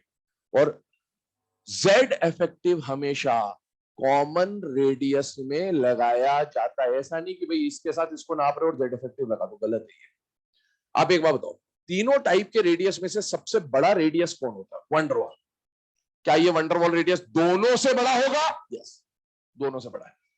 मेटालिक और कोवेलेंट, इन दोनों के लिए मेटालिक निकल रहा है, इन पांचों के लिए कोवेलेंट निकल रहा है, बड़ा कौन होता है, मेटालिक। मतलब इन दोनों का रेडियस बड़ा और इन पांचों का रेडियस छोटा है। ये ऑर्डर बिना जेड इफेक्टिव के बनाया अभी तक। अब जेड इफेक्टिव लगेगा, क्यों लगेगा, क्योंकि इसका भी मेटालिक और इसका भी मेटालिक। क्या इस बार आप दोनों का कॉमन रेडियस निकाल रहे हो, yes. Z effective is applicable only for common radius. अच्छा बताइए, अगर इसका भी मेटालिक है इसका भी मेटालिक है, दोनों का कॉमन रेडियस है, तो मैं क्या जेड इफेक्टिव लगा सकता हूं, यस जेड इफेक्टिव लगा सकता हूं। क्या लेफ्ट टू राइट जाने पर जेड इफेक्टिव बढ़ता है या कम होता है, बढ़ता है। जेड इफेक्टिव बढ़ेगा तो साइज कम हो जाएगा। अब यहां से यहां जाने पे क्या मैंने जेड इफेक्टिव का इस्तेमाल किया? नहीं, मैंने टाइप ऑफ रेडियस का इस्तेमाल किया है बेटा। अब आइए, boron, carbon, nitrogen, oxygen, fluorine, क्या सबका common common common common common radius नाप रहे हो आप? यस। और अगर सभी का कॉमन रेडियस नाप रहे हो तो क्या अब मैं जेड इफेक्टिव लगा सकता हूं? यस, लगा सकता हूं। क्या इन सब में लेफ्ट टू राइट जाने पर जेड इफेक्टिव बढ़ रहा होगा? यस। अगर जेड इफेक्टिव बढ़ेगा, साइज कम हो जाएगा। ये ऑर्डर बन कर रहा है, ऑर्डर वही बन रहा है जो आप बनाते हो, लेकिन अप्रोच डिफरेंट है बेटा, ये बात ध्यान रखिएगा। क्योंकि अगर आपने वहां जेड इफेक्टिव लगाया यहां से यहां तक, यहां भी तो लगाना था फिर जेड इफेक्टिव, वो गलत हो जाता है। आइए इधर आगे की बात सुनिएगा। ये जो मैंने अभी आपको लिखाया है, ये इसके रेडियस का ऑर्डर हो गया। अब ध्यान सुनना, एनसीईआरटी चमत्कारी किताब है, दो बातें लिखती है, इसीलिए उसको समझना जरूरी है। अभी मैंने पहली लाइन क्या बोली एनसीईआरटी की, कि एनसीईआरटी बोलता है जिसके लिए जो रेडियस निकलता है वो नाप दो। आपने वो कर दिया। आपको एग्जाम में क्वेश्चन आया कि arrange the second period elements according to correct order of atomic radius, answer आपके सामने है। According to correct order of radius, according to correct order of size, according to correct order of atomic size, answer आपके सामने। लेकिन NCERT इसके बाद एक और बात बोलता है। क्या बोलता है? ध्यान से सुनिएगा। एनसीईआरटी बोलता है कि नियॉन एक नॉन बॉन्डेड एटम है। बाकी सबके लिए तो आपने बॉन्डेड एटम लिए हैं, ये बॉन्डेड रेडियस है, मेटालिक रेडियस है, मेटालिक बॉन्ड है, कोवेलेंट रेडियस, कोवेलेंट बॉन्ड है, ये तो वीक फोर्स है। एनसीईआरटी बोलता है because inert gases are non-bonded atoms, for them you have to determine van der Waals radius. बात सही है, and their van der Waals value of their van der Waals radius is very large as compared to metallic and covalent radius. ये बात भी सही है।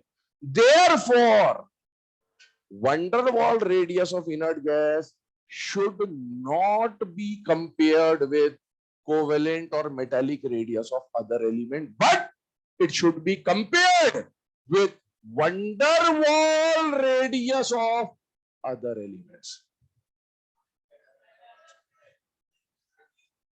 लिखा है साफ साफ, एनसीईआरटी जाके पढ़िएगा, एटॉमिक रेडियस यही मिलेगा।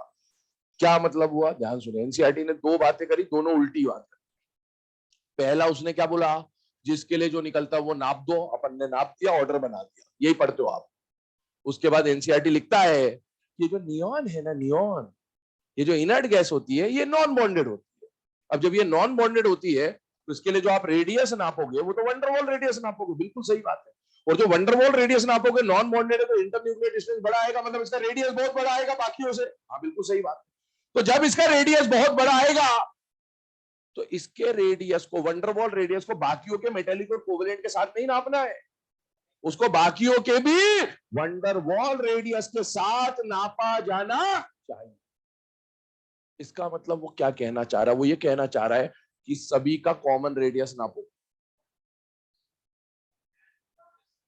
भाई इसका van der Waals तो बाकियों का भी van der Waals लेना, मतलब सबका क्या नापना है? कॉमन। लिखा है एनसीईआरटी में, जाके पढ़िएगा, बिल्कुल क्लियरली यही स्टेटमेंट मिलेगा। तो अभी तो एनसीईआरटी ने बोला कि जिसका जो निकलता है वो नाप दो, और अब एनसीईआरटी बोल रहा है सबका कॉमन नाप। ठीक है, तो यही खेल होगा एग्जाम में। जब आएगा तो सुना हुआ होगा तो सुना हुआ, नहीं तो सुना सुना हो जाएगा। आंसर की आएगी तभी पता चलेगा क्या हो गया, खेल हो गया अपने साथ, है ना। अब इधर सुनना।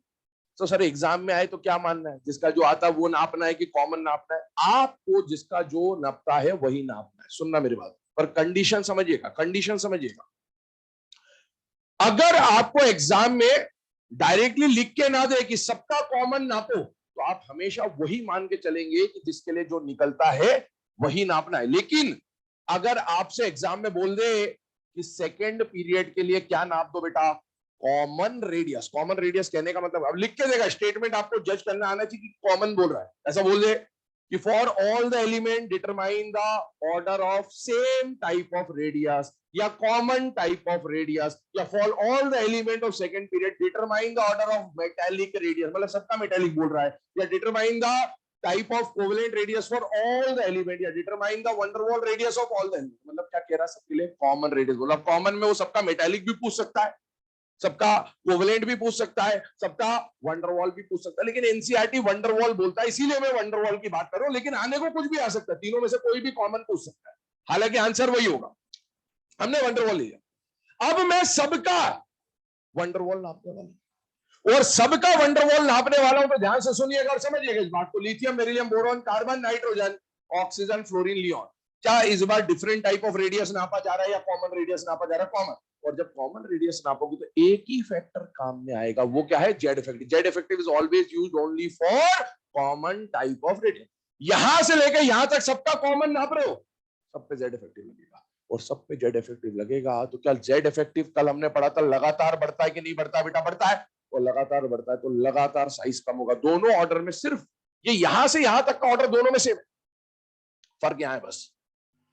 ऊपर वाले में जिसका जो नापता है अगर वो निकालोगे तो इनर्ट गैस सबसे बड़ा, और अगर सबका कॉमन निकालोगे तो इनर्ट गैस सबसे छोटा।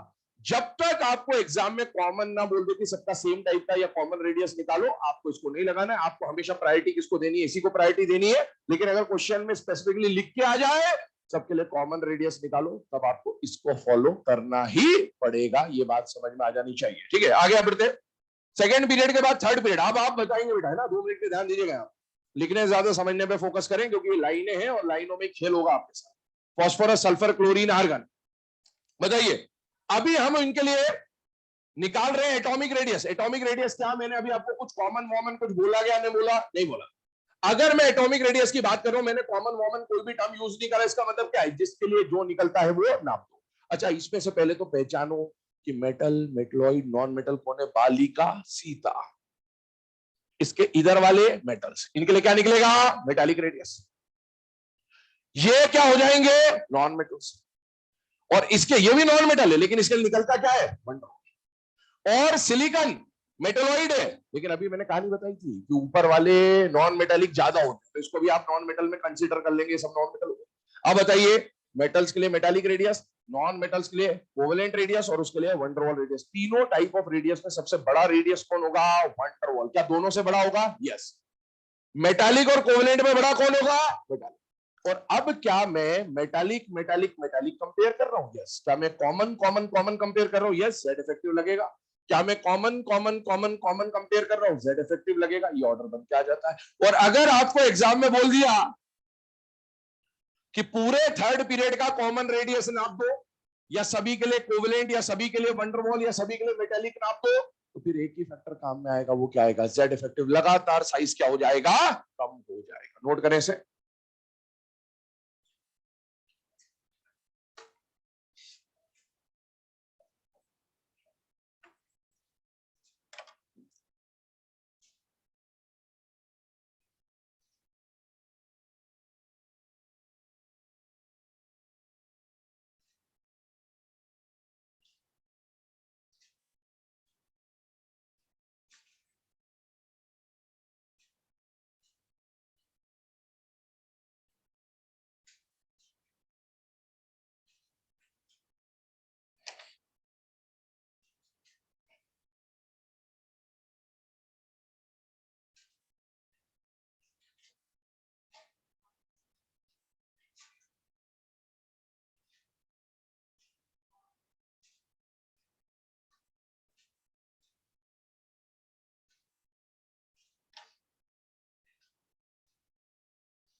चलो बेटा ना, अब ये जो सेकंड और थर्ड पीरियड के जो एलिमेंट्स का ऑर्डर हम लोग लिखा, उसके बाद हम लोग फोर्थ पीरियड की बात कर रहे हैं, लेकिन अब फोर्थ पीरियड की तरफ चल रहे हैं। फोर्थ पीरियड में अब हम एस और पी को कंपेयर नहीं करेंगे, क्योंकि एस और पी का ट्रेंड क्या बनना है वो आपने समझ लिया सेकंड और थर्ड पीरियड में।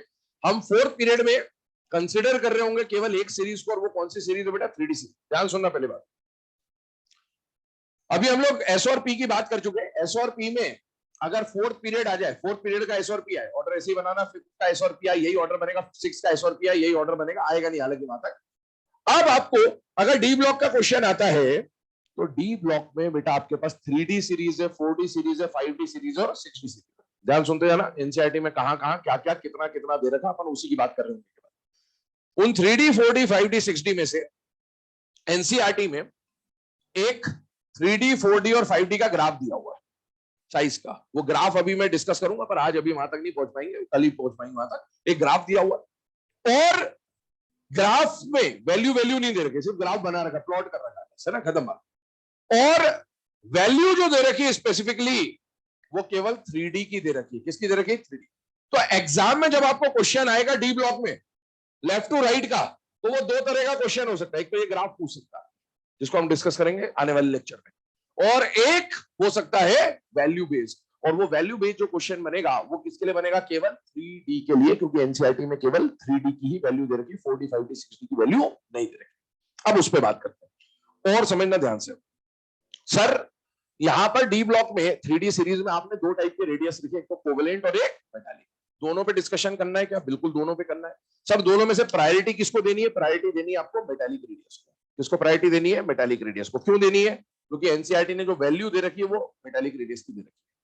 लिखा उसने क्लियरली, वो टेबल जाके देखना, इसमें आई वाई सब लिखा रहता है, वहां जाके देखिएगा उसने मेटालिक रेडियस की वैल्यू दी। सर फिर ये क्यों पढ़ रहे हैं जब यही दे रखा है?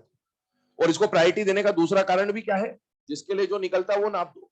डी ब्लॉक और मेटल्स, मेटल्स के लिए मेटालिक रेडियस ही नापा जाए। सर फिर ये क्यों पढ़ रहे हैं? ये इसलिए पढ़ रहे हैं, वो जो ग्राफ बोला ना मैंने, वो ग्राफ इसके हिसाब से बना हुआ है। समझ में आया? ग्राफ इसके हिसाब से बना और वैल्यू इसकी दे रखी।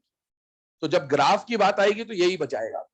तो ग्राफ बता दूंगा मैं आपको, ग्राफ में तो कोई दिक्कत नहीं है, पर उस ग्राफ को समझने के लिए पहले हमको उसको समझना जरूरी थोड़ा सा, और इसीलिए हम ये पढ़ेंगे। और बाद में हमें जब एग्जाम में क्वेश्चन आएगा कि स्कैंडियम, टाइटेनियम, वेनेडियम इनका ऑर्डर बना दो, तो ऑर्डर में आप उसको सॉल्व नहीं करेंगे, ऑर्डर में आप इसी को सॉल्व करेंगे, ये बात ध्यान रखिएगा। हाँ, सिर्फ जब ग्राफ आएगा तो वही कंसिडर होगा, और वो ग्राफ से आपको समझ में आएगा। लेकिन इसको समझने के बाद इसको समझना थोड़ा सा आसान हो जाता है, इसलिए पहले हम उसको समझ लो।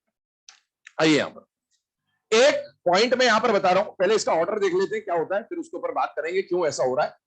आपको इतना पता होना चाहिए इस ऑर्डर के बारे में, और आई होप सबको पता भी होगा कि फेकोनी का साइज क्या होता है बेटा? लगभग बराबर। फेकोनी का साइज लगभग बराबर है। इसी वजह से एक पॉइंट बोल रहा हूं यहां पर, डी ब्लॉक में जाके लिखवाऊंगा मैं आपको, पर सुन लीजिए अभी से।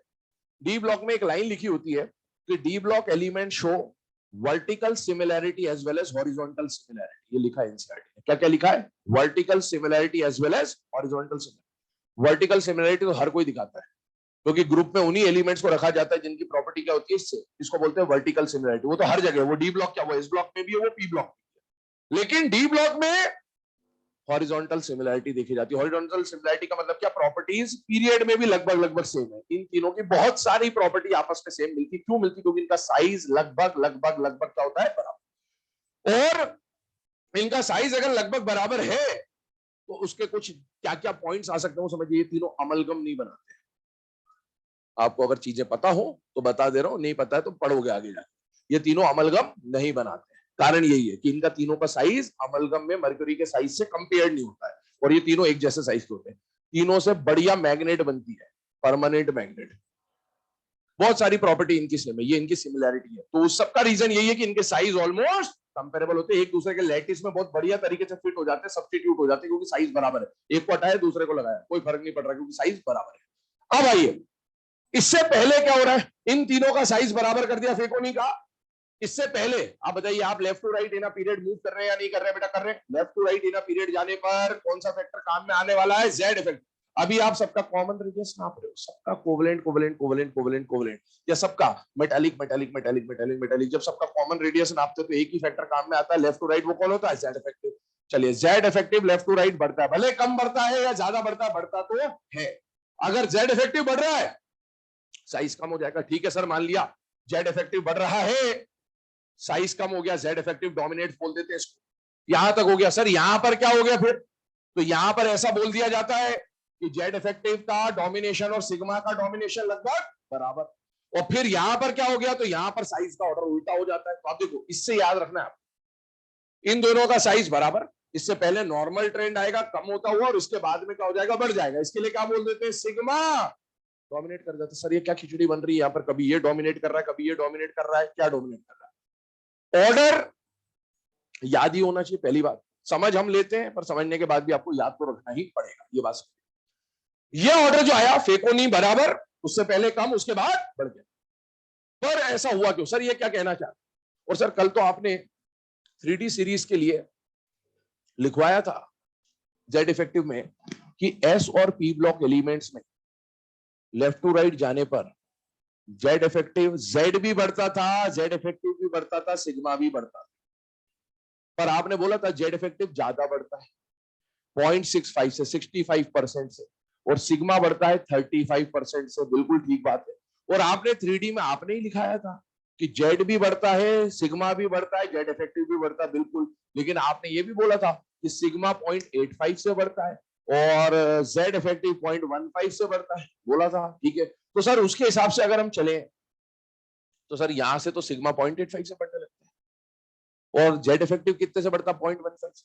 तो सर ये जो सिग्मा डोमिनेट यहां लिखा है, ये तो यहां से यहां तक होना चाहिए। 0.85, 0.85, 0.85, 0.85, 0.15, 0.15, 0.1। सिग्मा कितने से बढ़ रहा है शुरू से आखिरी तक? 0.85 से। जेड इफेक्टिव कितने से बढ़ रहा है? 0.15 से। डोमिनेट कौन कर रहा है? सिग्मा। तो सर सिग्मा डोमिनेट तो शुरू से लिखना चाहिए था आपको। ये क्या कर दिया आपने? आधे में ये डोमिनेट, आधे में डोमिनेट। ध्यान से सुनना और ध्यान समझना क्या खेल है यहां पर। आपका ध्यान जा रहा है सिर्फ स्कैंडियम पे। स्कैंडियम में कितने इलेक्ट्रॉन है? 21। स्कैंडियम से पहले पीरियोडिक टेबल में 20 इलेक्ट्रॉन या 20 एलिमेंट आ चुके हैं या नहीं आ चुके? आ चुके। वो जो 20 इलेक्ट्रॉन या 20 एलिमेंट आए बेटे, वो कौन से ब्लॉक्स में आए हैं? क्या आप बता सकते हैं? एस और पी में मिला के। अच्छा, एस और पी के लिए कल मैंने आपको बोला था कि जेड इफेक्टिव 65% से बढ़ता है और सिग्मा 35% से बढ़ता है। अभी इसकी इससे पहले की कहानी की बात करें। इससे पहले की कहानी, 21 से पहले जो 20 इलेक्ट्रॉन आए, उनकी कहानी ये बनती है कि जेड इफेक्टिव 65% से बढ़ा था और सिग्मा 35% से बढ़ा था। जैसे ही स्कैंडियम में पहला डी का इलेक्ट्रॉन आया, उसने सिग्मा को बढ़ा दिया। कितने से बढ़ा दिया? 0.85 से। और उसने जेड इफेक्टिव को कितने से बढ़ाया? 0.15 से।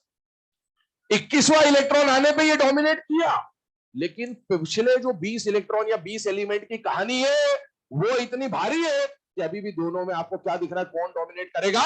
Z effective. तो ये जो हम बोल रहे हैं ना कि यहां पर जेड इफेक्टिव डोमिनेट कर रहा है शुरू में, इसमें ये दो राय नहीं है कि सिग्मा यहां से डोमिनेट करने लगता है। लेकिन एक्चुअल में इसके पहले जो 20 इलेक्ट्रॉन आ चुके, 20 एलिमेंट आ चुके, उनमें जेड इफेक्टिव इतना भारी हो चुका था कि उसके इफेक्ट को कंपनसेट करने में टाइम लग जाएगा। अगला इलेक्ट्रॉन आया, फिर से 0.85 बढ़ा दिया और ये 0.15 बढ़ा दिया।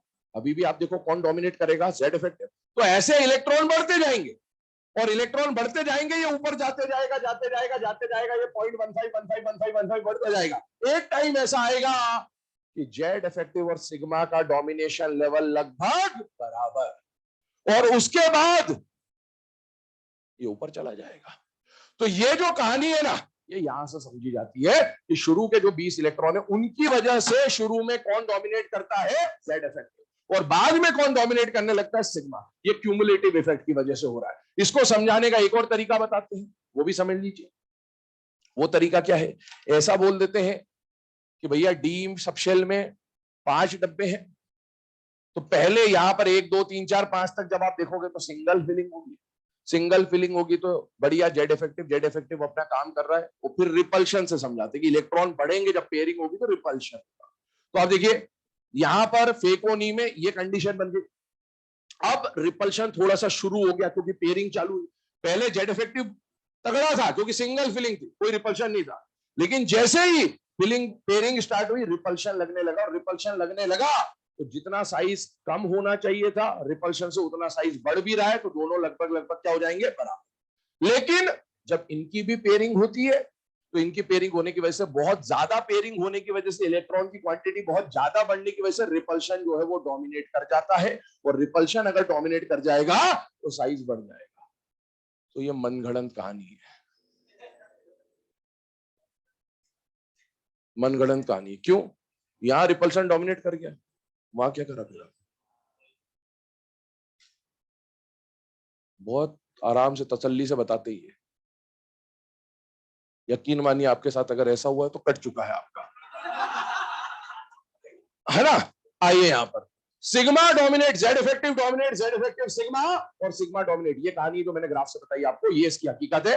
अब आते हैं इसमें आगे की कहानी समझते। इससे सुनना मेरी बात, इससे क्वेश्चन नहीं आएगा, मैं फिर से बोल रहा हूं, क्वेश्चन यहां से आएगा। ये सिर्फ हम क्यों समझ रहे हैं? ताकि ये समझने में आपको आसानी हो सके, पहले इसकी कहानी समझानी जरूरी। अब इसमें एक बात आती है, मैंने बोला आपको वो ग्राफ आएगा, वो ग्राफ जब प्लॉट करना होता है ना, तो आपको पहले और आखिरी एलिमेंट के लेवल को देखना होता है कि उस ग्राफ में कौन रेडियस में ऊपर है, कौन रेडियस में नीचे, और उसमें जरूरत पड़ेगी पहले और आखिरी एलिमेंट की, बस। तो पहले और आखिरी एलिमेंट में अगर मैं बात करूं तो स्कैंडियम दिख रहा है और जिंक दिख रहा है। आप सर इधर स्कैंडियम बड़ा दिख रहा है और सर इधर जिंक बड़ा दिख रहा है, दिक्कत ये हो गई। अभी अगर पूरा डिक्रीजिंग होता तो हमें पता ही चल जाता ना, फिर क्या दिक्कत है ना। तो अभी स्कैंडियम और जिंक, पहली बात फैक्ट तो ये बोलता है, वैल्यू तो ये बोलती है कि कोई भी सीरीज हो, चाहे 3D हो, चाहे 4D हो, चाहे 5D हो, पहला एलिमेंट और आखिरी एलिमेंट में से पहले का साइज बड़ा ही होगा। कोई भी सीरीज हो, 3D हो, 4D हो, 5D हो, पहले का साइज हमेशा बड़ा होता है, ये वैल्यू बोलती है। पर इस वैल्यू को बाय चांस कभी याद ना आए, फैक्ट याद ना आए, तो आपको बताने के लिए इसमें नहीं है बेटे, डी ब्लॉक की एनसीईआरटी में मिलेगा, वहां पढ़ना जाके, ठीक है। अभी सुनो, वो वही तो बात है, एनसीईआरटी में क्या चीज का वो तुम तो बच्चे मास्टरों को नहीं पता होता, तो तुम्हारी तो क्या बात है, ठीक है। अभी सुनो, लेफ्ट टू राइट जाने पर, लेफ्ट टू राइट जाने पर ध्यान से सुनना, स्कैंडियम और जिंक में आप एलिमेंट और आखिरी एलिमेंट में, चाहे 3D हो, चाहे 4D हो, चाहे 5D हो, 3D का मतलब जो पहला एलिमेंट होगा उसका साइज क्या होगा? बड़ा। ये फैक्ट है और यही हकीकत है। अब इसको याद रखने के लिए जो मैं आपको बताने वाला हूं, ये सिर्फ जुगाड़ बता रहा हूं, ये कॉन्सेप्ट नहीं है, ध्यान रखना। और ये सिर्फ इसी पे लगाना, स्कैंडियम और जिंक पे, बीच बीच में मत लगाना कि सर आपने जो बताया था मैंने क्रोमियम और कोबाल्ट में भी लगा दिया हो। मैं क्लियरली बोल रहा हूं, जो मैं बता रहा हूं वो जुगाड़ बता रहा हूं, कॉन्सेप्ट नहीं बता रहा हूं। बस इसलिए बता रहा हूं, कभी पहले और आखिरी के लेवल में दिक्कत आए तो आपको पता रहना चाहिए कि कैसे लेवल निकालना है, इसलिए बता रहा हूं। आइए, लेवल कैसे निकालना, आप स्कैंडियम से जिंक तक चलिए और नेट इफेक्ट देखेंगे। कितनी बार डिक्रीज हुआ? एक बार, दो बार, तीन बार, चार बार, पांच बार, पांच बार डिक्रीज हुआ, बराबर रहा। कितनी बार बढ़ा? दो बार। तो स्कैंडियम से जिंक तक जाने पर नेट इफेक्ट क्या आया? डिक्रीज का। तीन बार डिक्रीज मैटर नहीं करता, मैं फिर से बोल रहा हूं, नेट इफेक्ट कौन सा आया? डिक्रीज का। तो बस आपको इससे ये ध्यान रख सकते हैं, या जुगाड़ बन जाएगा आपका, स्कैंडियम और जिंक में कौन सा ऑर्डर बनाना है? डिक्रीजिंग ऑर्डर बनाना है, मतलब स्कैंडियम बड़ा होगा और जिंक छोटा होगा, या फिर पहला एलिमेंट बड़ा होगा और आखिरी एलिमेंट छोटा होगा। अब आइए अगली केस पे, एक काम करो, घंटी तो बज गई, इसको डिस्कस करेंगे कल, इसको एज इट इज लिख के छोड़ देना, कल बताना मेटेलिक रेडियस से शुरू करेंगे ना, क्योंकि इसमें टाइम लगेगा थोड़ा सा।